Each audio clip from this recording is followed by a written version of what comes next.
got kind of a full team in the office today. We had actually a couple of guests from some local school districts want to show up in person and watch this, which is a little intimidating. I've got to admit, I'm a little intimidated.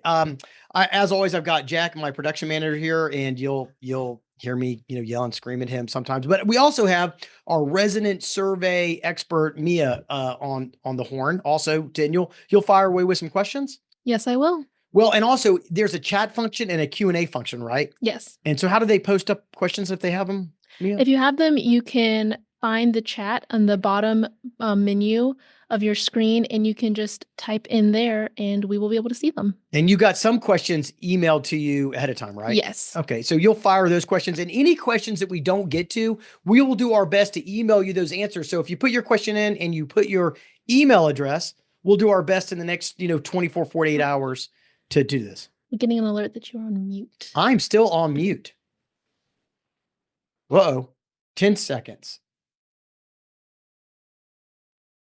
Oh, no. You're not on mute. We can hear you.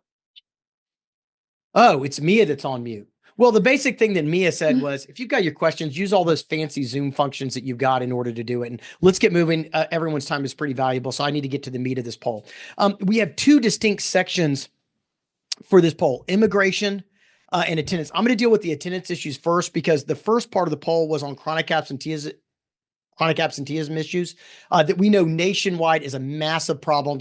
And hopefully, at least I found some aha moments in that poll. And I always like those little aha moments, things I didn't expect or know.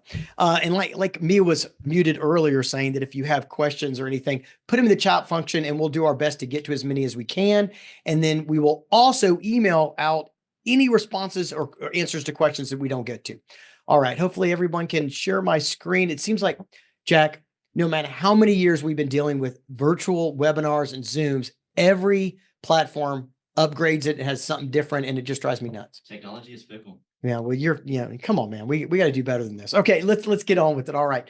So let's give some of the parameters. Look, I'm not going to explain what's going on with chronic absenteeism, and I'm not going to explain about the immigration concerns nationally. I think you all have got that. So let's kind of keep moving on to the meat of it. I would say that here at K-State K-12, we are real big data nerds in information, and we do historically 2 national polls. And of course, we do tons of regional polls for our school partners, right? And we only focus on public education. We only deal with traditional public schools. So we're in 27, 28 states now. This map has actually been updated in the last week or two. And so we do this national poll so that our regional school districts can then have a kind of a baseline of what's going on nationally and how their districts may be different. And I would say this: every district is a little different than the national information. So just kind of be aware of that as we go. And those of you that are on here know that we recruit new students back to public schools and we deal with chronic absenteeism, but I want to get on with the poll. So this poll was conducted in February of 2025, very solid margin of error, plus or minus 5% with a 95% level of confidence. What does that mean? It means it's good data. And for those of you that have not seen a lot of polls and data, just know that anything over 5%, you don't want to pay attention to. Okay, that means it's not real good data points. And we also have some comparable points in this report to national surveys we've done in the past, and also some other really great companies like Pew and Rand and things like that we compare to, just to give it that better perspective. All right. So that's kind of the framework and the methodology. We broke this out by region of the United States, and where appropriate, we talk about the differences that different regions think, right? And little pro tip: most of the regions in this poll this year were pretty similar, and that's not normally the case in years past. We also looked at different demographic areas, income-based and age brackets too, and we do some crosstabs there if anyone wants a deep dive later. Okay, I'm going to get to the top lines at the end, but I want to kind of walk through the attendance section first. All right, so I'm an industrial psychologist by trade, and it's always really difficult to know which questions do you ask first and which ones do you ask later on. And it's real important, if you're doing a poll for your school district, that one question can lead bias to the next question, right? So you've got to be very careful on what the order is in the questions. And so we were very purposeful on putting this question first. and we didn't poll this question last year, but it's how often do you have to motivate your children to attend school? Like, how difficult is it to get them to show up? And this came out of a bunch of focus groups that we were working with for different school districts. Like, what's going on? Is there a motivation problem? Is there an excitement? Are people not training them, not teaching the kids to show up? And so we just wanted to ask this question this year. And it didn't surprise me as a young kid in 7th and 8th grade that did not go to school much. My mother was a nurse. She left before we were supposed to wake up to go to school. And oftentimes I just wouldn't wake up and go to school at all. So there's certainly a motivation issue there, right?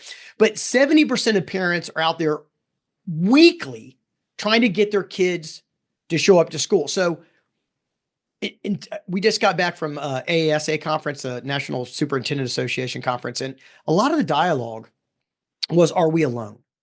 Right? Are we the only school districts that are having to fight with chronic absenteeism? Are our parents the only ones wrestling with getting the kids to show up? And I think that it's not really an aha moment, but it makes you feel a little solid that we're not alone. Parents across the nation are having a difficult time trying to motivate their kids on a weekly basis to show up. So I think that motivation is one of those first things that we've got to think about as a school district, right? Are we motivating the parents and the children to show up? So now these questions are important, and a couple of them are going to seem like no duh, but it does create a baseline. All right. And I think that baseline is important because the secret sauce is what's getting ready to come, which is, despite what people say is important, what they do is very different than what they say is important. And I think that that's what we've got to connect. All right. So 85% of the people say it's really important for children to attend school daily. 96% say it's important, but that is not the secret. That is not the issue that's going on. They'll all say that it's important. It's like kind of attributed to this, like, it is important not to eat fried food. And I ate fried chicken in New Orleans at the conference last week. I knew it wasn't good for me, but I did it anyway. And so I think we know that drinking and smoking and doing bad things are not good, but do we do it anyway? So 96% of the parents say it's important, but is it really? How important is it? And that's going to be the crust of this poll. Okay. I did want to do a little bit of comparison over last year. So last year, as just a baseline, 75% of parents said it was really important. And this year, 85%, which is outside the margin of error. And what that is attributed to is better communication from every school district. That's a hit. Later on, we ask how effective the communications have been. So if you are in the department right now where you're supposed to tell the parents and families that it's important to attend, you are winning. Take this to your boards, take this to your boss, keep doing it. It is working. The more that you communicate the importance of attendance, the more important that they think it is by a pretty nice little dip. So your activities are working. And it's important because it's making them understand that it's more important. And so I think that's a real testament to what's been going on in the 2023-24 school year, right? So I think that's awesome sauce. I did, Mia here, you cross-tab this data by income, right? Yes, I did. And this was kind of interesting to me. And look, in polling and data, it's like, I think it was Mark Twain that said there are lies, damn lies on statistics, right? And you could say that there's a correlation, but not necessarily a causation. And there is a correlation here that the lower income a person has, the less importance they put on school attendance. That's not true of everyone, but there is a bit of a correlation. This is something I think we're going to look into more in the next couple of years, and we're going to look at some other data sources. It just seems to me that, and maybe this was true of, little anecdotal information. Little Brian Stevens, we were definitely in that well under 50,000. We live in Section 8 housing and things, and feeding us was probably more important than waking me up and pushing me to go to school, even though education was really important. So I just think that people are worried about different things at different income levels. And I think we need to be very aware of that. And if you have an income bracket in your community that's lower income, well, we got to give them a lot more guidance and steps to help them realize the importance, and then to help them get their children to show up. So I just think about that if you're in different income demographics, right? So this one's awesome. Do schools communicate the importance of attendance effectively? Yeah, man. I mean, over 93% say that it's, oh, is that six? Yeah, 93% say absolutely. And so many districts last year, according to RAND, started to implement these policies. And this is just what I was talking about earlier. This is your little proof point here, right? So I think my first big takeaway is keep communicating the importance of school attendance. If somebody says that they got it, they don't. And the minute that you slack off, it will become less important to them. So whatever your efforts are, keep moving in an aggressive manner to communicating with your families. It is working, right? Okay. And this is another proof point of that about that point. If you are charged with school attendance and you're trying to get budget increases, or you're trying to explain to the board or families, why are you communicating so much on this? Well, there's a definite correlation here on people's opinions on the importance of attending school goes up if they think it's more important, right? And it goes up because schools have communicated with them more, right? So if you see 68% of these people, this is a crosstab, right? Say that importance. I'm trying to figure out, the crosstabs always mess me up, Mia. I'm trying to make sure I'm saying this correctly, right? Which is, if the schools communicated well, and they say it communicated well, they also thought that it was more important, that the school attendance was more important. So there's a direct connection there. And of the people, of the parents that said daily attendance is not important, only 25% said the schools communicated well. So you can kind of see on the extremes, if they communicated well, they thought it was important. And what we learned in last year's poll was they got to know it's important in order to make effective change on it. So, okay. We're going to start to get into what I call perception versus reality now.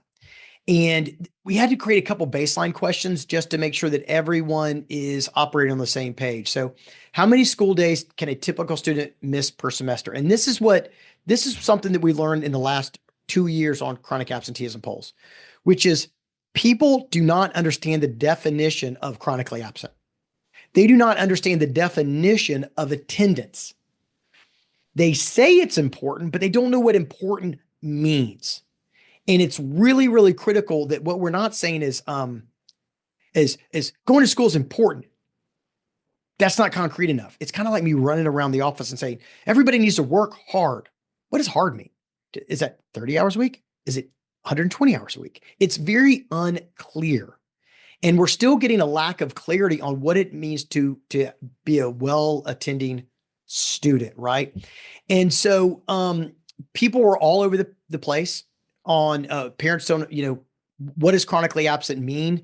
You see that not a big margin of those got that. And so I kind of want to keep moving to the meat of this thing, because I always do my best to keep these webinars to 30 minutes or under, because a lot of people are doing their lunch hour and they got other things going on. So I'm going to go pretty fast. And once again, fire questions or email us questions afterwards.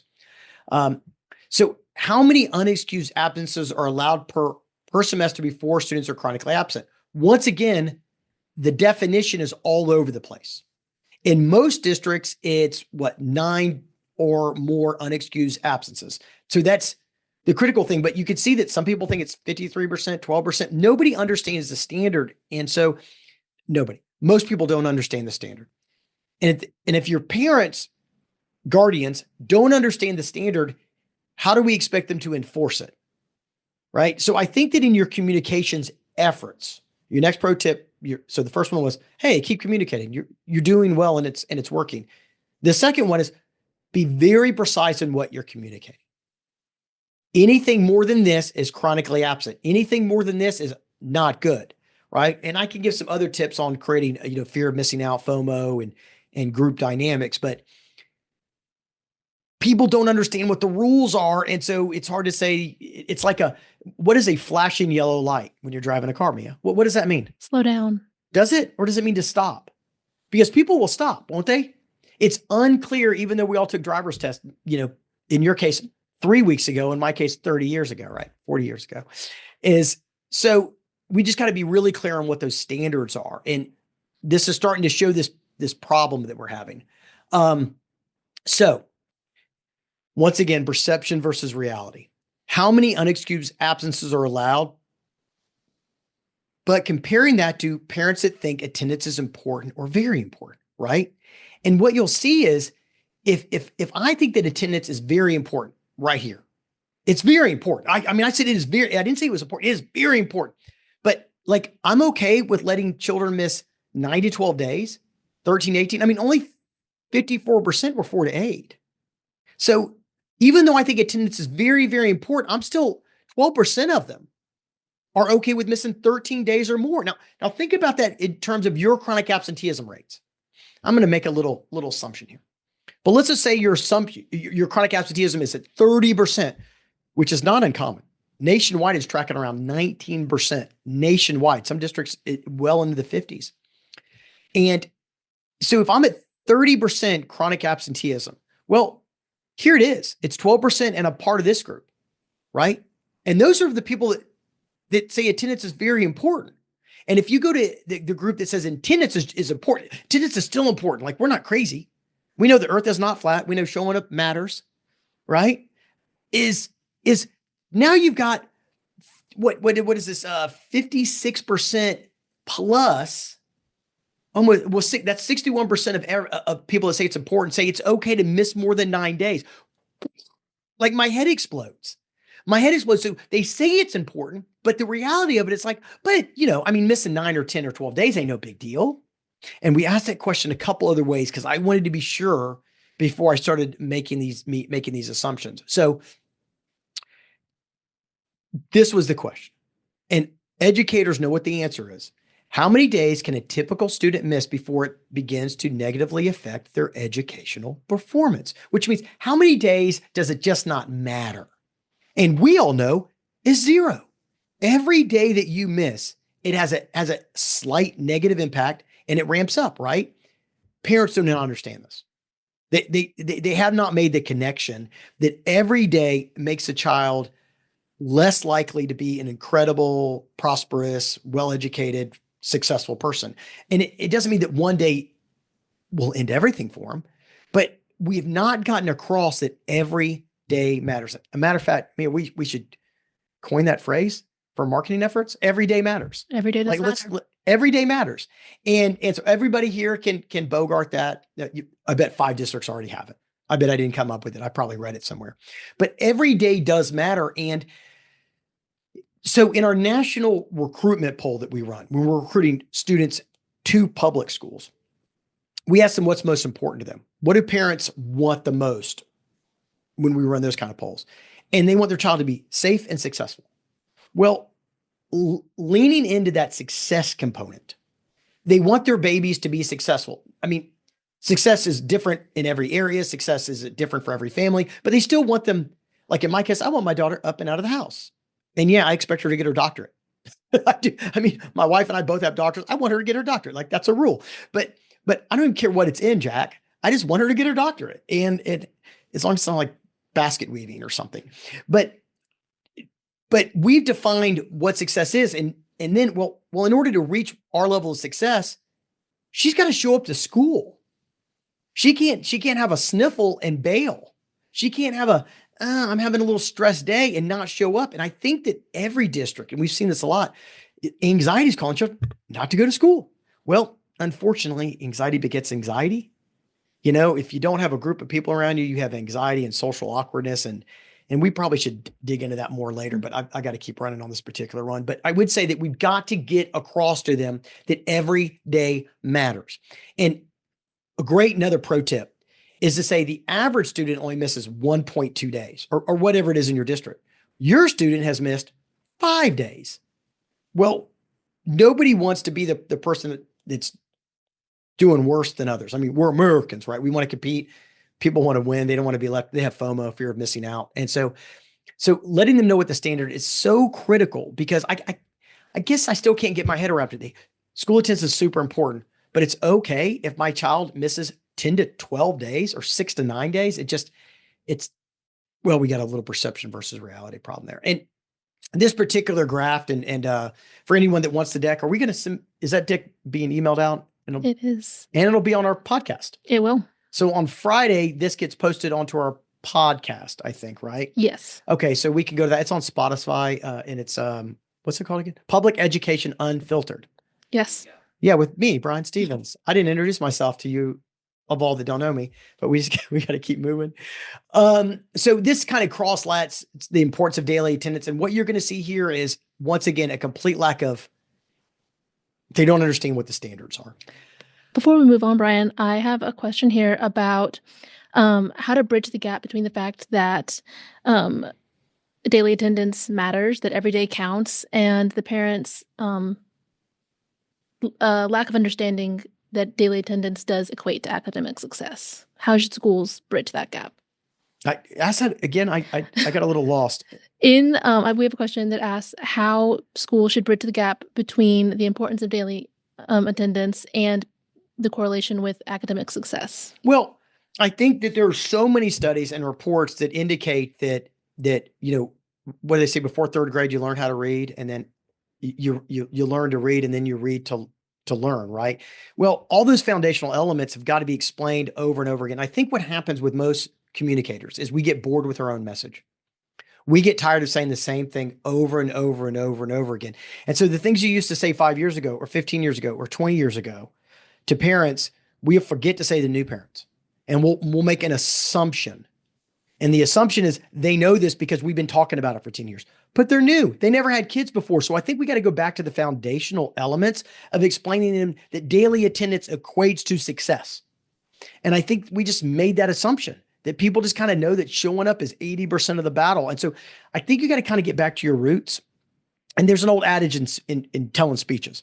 When you're sick of giving the same speech, when you're exhausted of it, Mia, they've just started to listen.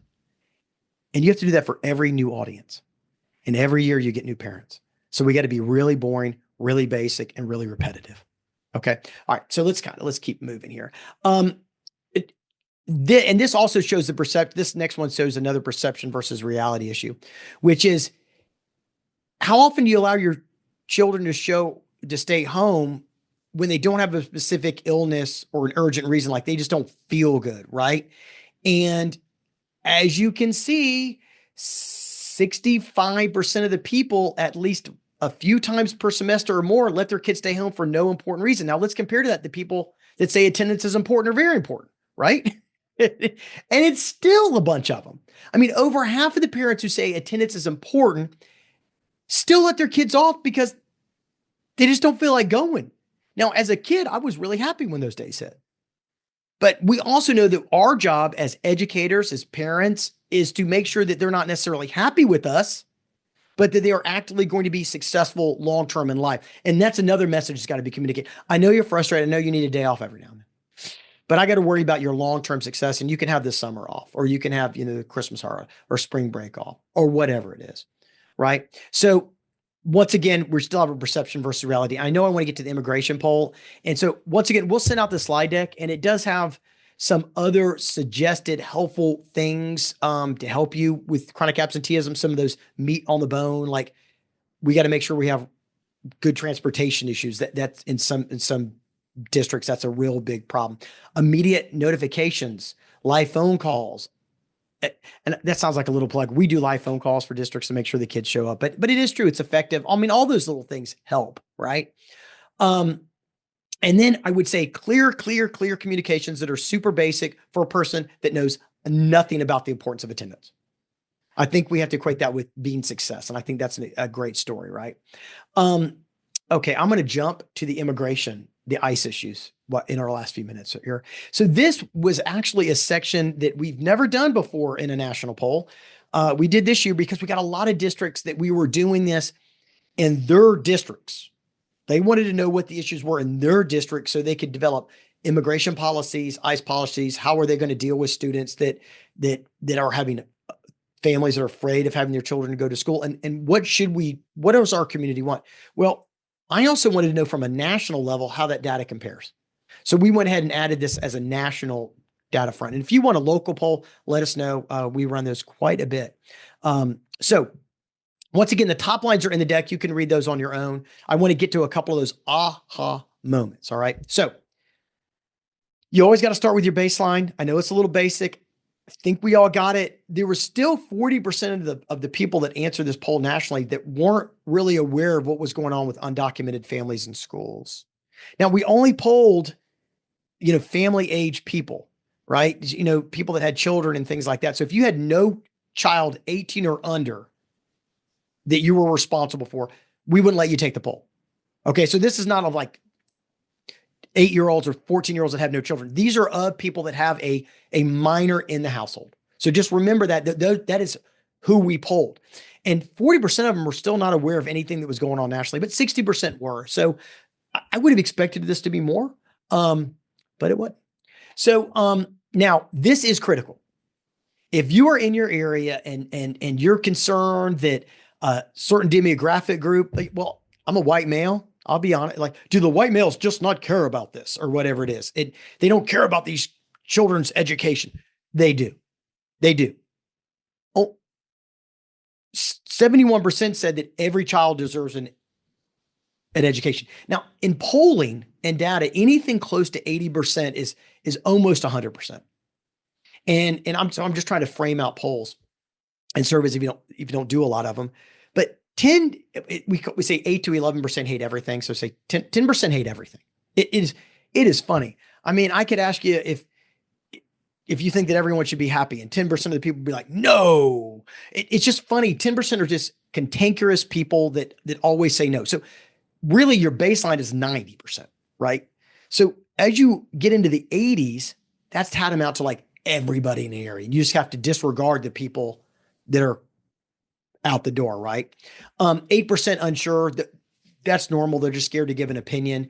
And then 21%. So really, you're talking about 79% here think that every child deserves an education. I think that's pretty cool. And, there are federal laws that are still in place that say that. So in your community, when you're developing policies on how you're going to handle immigration, know this, that people want those kids in school and educated. So I think that's awesome. By the way, no distinct difference by region on this. I don't know why I like to make little assumptions in my head and I like to be proven wrong. I thought they were going to be like the West, would have a different view than the South, but they didn't. Historically, 71% of the people say, let's educate them babies. And so I think you can be confident in that. Like I said, no change in the by the region area. Now, do fears of immigration affect attendance? Now, this was not just families that were actual immigrants. This was families across the board, and it is affecting people, and we need to do something about it. And I think you are. That's probably why you're watching this poll. So this just gives you that little thumb dip of, yeah, we need to let our families know. We need to educate that, because a majority of the families agree that people are afraid to go to school, and we need to do something about that. So what should we do? What should districts do to ensure undocumented families and all their families feel safe attending to school? This was an idea chart, like just different ideas, and they could kind of pick one or two like they're most feeling. I'll let you look at that on your own if you want some ideas, but only 19% said the schools should stay out of this. Well, that means 81% of the people said that we should be doing something. And that again is tantamount to you should be doing something. So if you had anybody that says we should just stay out of it, well, show them this, because you shouldn't stay out of it. You got to get involved to take away that fear so these children go to school, because remember, 71% of the people nationally want those kids at school. So you should be freed up to do it. And I had a lot of great talks with several superintendents this past week on, we don't know, how far should we go? Well, the people want you doing something, and they want you doing something visible. And they don't want you to do anything illegal. They don't want people to get arrested. But like Tucson, for instance, just passed a policy that said, look, we're not going to let ICE agents arm our schools. And they let everyone know it. They said, now, if you have a warrant, we're not going to break the law, but we're also not just going to let you come walking in here and slapping handcuffs on people. Like, we're going to follow the rule according to the rules, and no random checks. I mean, I'm a lawyer and a psychologist by trade, so the law is pretty important. Somebody asked me, a police officer asked me for my ID, and I haven't done anything. I don't give it to them. No. So what the people are saying is like, hey, man, some people say it should be banned. Some people say that we should just not be asking about immigration system. They could pick more than one. But the key is I want you doing something, and it's cool. And the people are giving you permission to do that, I think. So, And then we wanted to know how many families had been affected. Once again, 35% said that they didn't think it was being affected in their community, but most of the people knew of somebody that was being affected, right? And so even if they're not personally affected, they do want you to do something about it. So I thought this was interesting because we got a lot of districts in Texas and everybody's being affected down there. But we also have some districts in the middle of the country and their families have heard about it and they still want something done. So even if you're in Missouri, for instance, and you don't have a massive immigration population in your thing, you should still be thinking about putting out something to show that you care and you want those children to come in and be educated for their success. All right. I'm gonna try to get through this in another minute or two. I know I want to try to keep this to 30 minutes. So how should schools support undocumented families? We asked this question to give you some ideas about what you could do in your district. And some of them just take reassuring that it's a safe place, connect with them, give them legal support, connect them with legal clinics. But only 15% said just stay away from it. Once again, a very low number, and tantamount to that 100% of the people really expect you to try to do something to help these families. And we give you a few suggestions if you want to dig into this poll a little bit more deeper. Once again, we still kind of keep doing this. Should ICE be allowed to enter schools? This was a much more nuanced, specific question. And everybody basically, all these questions are abiding by the law. I mean, these people 47% didn't want any access, and the others were basically like, what, they have a warrant or we're complying with the law. And that's pretty cool. And I think if most people understood what the law is and what could actually be done and not done regarding students, you can't just bust into school and just start looking at everyone's papers. It's just not how the law works, right? You have to have a warrant with a specific name, a specific person. And this is just me surmising, ICE doesn't have that kind of capacity, right? So I think that the fears are real, but most of them will not actually be realized. You know, the old FEAR, false emotions appearing real. We've got to do whatever we can to get these kids back into school and let them know it's a pretty safe place. Are schools doing enough to support? We kept hitting that. They think 64% said, hey, you got to do more. And I think we've been hitting that point a lot. So Mia, let me have like one or two questions and then we'll wrap it up. Okay. We actually have one on the topic of immigration attendance, and it is how schools should enforce their attendance policies while being sensitive to the fears of their families and especially of these undocumented families. Well, so enforcing rules is interesting because we used to have carrots and sticks when it come to truancy. Like, so when I was a young man, we'd have truancy officers and fear of the law was a thing. The fear of the law doesn't exist really anymore. There are no sticks. And now, not legal sticks. And first off, we have to be super positive. We have to make a community and school districts that are welcoming and inviting, and we have to let people know we want them there. I know that seems weird, right? We're excited to have you come in on Fridays. We're pleased coming on Monday. We want to see you and your babies. And we take too much of that for granted because in the past they had to go. And I had a person say this last week. It wasn't anybody at the school conference. They go, but they have to go. They'll get arrested. No, they won't. Nobody believes that the parents are going to get arrested if the kids are not going to school. And so I think being positive and continuing to educate and show them the beneficial effects of daily attendance is really, really critical. And then when you have a problem person, for instance, like our chronic absenteeism campaigns that we run, we call it, what's going on? What can we do to help? Is it a car problem, a transportation issue? Is it a food issue? I mean, we found that it was in one district, there were a lot of kids that didn't have clean clothes. One particular school, and it was really sad. And we worked with a partnership and got some washer and dryers put into the school so the kids could like clean their clothes in the morning. And another one we found was feminine hygiene products, which made me feel uncomfortable, even though I have a daughter, but it was something that was real, right? And so we got to first do everything we can positive to affect a good culture that we want you there, and it's going to be cool, right? And matter of fact, I just interviewed the interim superintendent at Memphis Shelby County Schools, and he was talking a lot about this. So you might want to go back and check that podcast out. There's my replug for that, right? Okay, do you have one more? And then we'll wrap it up. Yes, we have some questions about the ages that are most chronically absent or the best ages to kind of start talking about chronic absenteeism. And that is something that I think we can expand more on for these participants. Did you cross tab that? I most certainly will. No, did you cross tab it?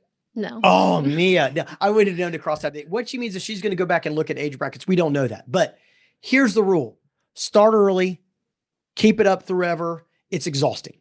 You cannot communicate enough the importance of school attendance, and I think that we make too many assumptions in our communication messages. So I would go back and look at all your communications and say, do we put in our communications that we want you to attend? We're excited that you attend.